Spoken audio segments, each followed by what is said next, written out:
इतिहास के स्रोत। इतिहास को जानने के लिए दो प्रकार के स्रोतों का प्रयोग किया जाता है। पहला है साहित्यिक स्रोत, दूसरा है पुरातात्विक स्रोत।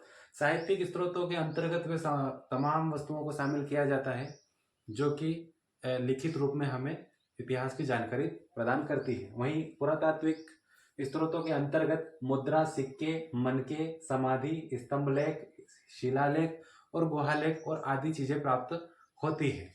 जैसे कि सिंधु घाटी सभ्यता से मनके, सिक्के, कई कई लोगों के, कई राजाओं के सिक्के, उनके औजार, दैनिक जीवन के खान पान की वस्तुएं आदि प्राप्त होती, जिनसे उस समय के सामाजिक और राजनीतिक जानकारी प्राप्त होती है। वही साहित्यिक स्रोतों के अंतर्गत दो प्रकार के स्रोत आते हैं, एक धार्मिक और एक लौकिक स्रोत। चूंकि भारत में प्रारंभ से ही धर्म का बोलबाला रहा, इसलिए धार्मिक स्रोतों को अधिकतर लिखा गया, प्रारंभ में ही लिखा गया। तो धार्मिक स्रोत धार्मिक जानकारी के साथ साथ सामाजिक, आर्थिक और राजनीतिक जानकारी भी हमें प्रदान करते हैं। चूंकि धार्मिक स्रोतों में सबसे पहले लिखे गए वेद इस आधार पर आर्यों के आगमन और आर्यों के आगमन के पश्चात अनार्यों में संघर्ष है। आर्यों द्वारा लिखे गए ग्रंथों को ब्राह्मण ग्रंथ कहा गया, जिनके तहत वेद, पुराण, उपनिषद, आरण्यक आदि स्मृतियां को शामिल किया जाता है तथा ब्राह्मणों के अतिरिक्त अन्य के द्वारा लिखे गए ग्रंथ को अब्राह्मण ग्रंथ कहा जाता है, जिनके अंतर्गत बौद्ध और जैन धर्म या दर्शन से संबंधित ग्रंथ शामिल किए जाते हैं। वहीं धार्मिक स्रोतों के साथ में दूसरा भाग होता है लौकिक स्रोतों का, जो कि धर्म से प्रत्यक्ष संबंधित ना होकर किसी राजा या उनके शासनकाल से संबंधित था, जो कि उस समय तात्कालिक समय की जानकारी हमें प्रदान करता है। ब्राह्मण ग्रंथ में 4 वेद लिखे गए। सबसे पहला वेद लिखा गया ऋग्वेद, जो कि दुनिया का भी सबसे पुराना ग्रंथ है। ऋग्वेद से भारत में धार्मिक और राजनीतिक जीवन की जानकारी प्राप्त होती है। ऋग्वेद में 10 मंडल 1028 सूक्त हैं। वेदों को समझने के लिए 6 वेदांग लिखे गए।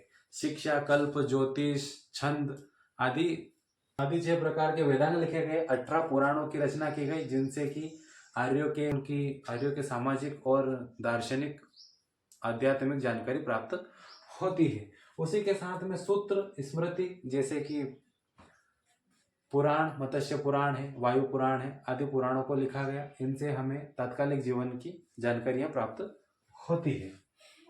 इन सब के साथ ही 2 महाकाव्य लिखे गए, रामायण और महाभारत। रामायण और महाभारत अधार्मिक धर्म से संबंधित होने के बावजूद भी यह हमें कई ऐतिहासिक जानकारियां प्रदान करते हैं।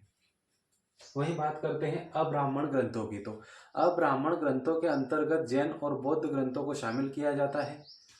जैन धर्म और बौद्ध धर्म से संबंधित कई ग्रंथ उपलब्ध होते हैं, जो कि धर्म के दर्शन के साथ साथ हमें उस समय तात्कालिक समय की हमें जानकारी और इतिहास की जानकारी प्रदान करते हैं। बौद्ध धर्म से संबंधित जातक और त्रिपिटक, यह 2 ऐसी वस्तुएं हैं जो कि बुद्ध धर्म से संबंधित कई जानकारियां उपलब्ध करवाती है। जातक में हमें बुद्ध के पूर्व जन्म की कथाओं और जन्मों की कहानियां बताई गई है। वहीं त्रिपिटक में हमें बौद्ध दर्शन से संबंधित सिद्धांत और नियमों की जानकारी मिलती है। वहीं दीपवंश और महावंश से हमें बौद्ध धर्म की जानकारी मिलती है तथा सिंहल द्वीप, जो वर्तमान में श्रीलंका है, वहां की तात्कालिक समय की जानकारियां प्राप्त होती है। महावस्तु, ललित विस्तार और मंजूश्री आदि ग्रंथों से हमें मौर्यों की जानकारी भी प्राप्त होती है तथा इसमें बुद्ध चरित्र से बुद्ध के जीवन की जानकारियां प्राप्त होती है। वहीं जैन धर्म में लिखे गए साहित्य को आगम कहा गया है, जिसके तहत हेमचंद्र द्वारा लिखी गई कथा को त्रिलोक आदि से भी हमें इतिहास की काफी जानकारियां प्राप्त होती है। इनके अतिरिक्त लौकिक साहित्य भी लिखा गया, जो कि कई जानकारी प्राप्त होती है, जैसे कि एक होता है एक ऐतिहासिक और एक अर्ध ऐतिहासिक, जिससे इतिहास की जानकारी, जिनमें इतिहास के कालखंडों को बताया गया है, वे ऐतिहासिक और गैर ऐतिहासिक कहलाते हैं। इसके अंतर्गत जीवन चरित्र, विभिन्न राजाओं के जीवन चरित्र, संगम साहित्य जो कि दक्षिण भारत में हुआ था, और विदेशी विवरण, जैसे कि रेहला नामक विदेशी विवरण प्राप्त होता है, वो के जीवन भर पर्यंत प्राप्त होते हैं। तो विदेशी विवरण से भी हमें इतिहास की कई जानकारियां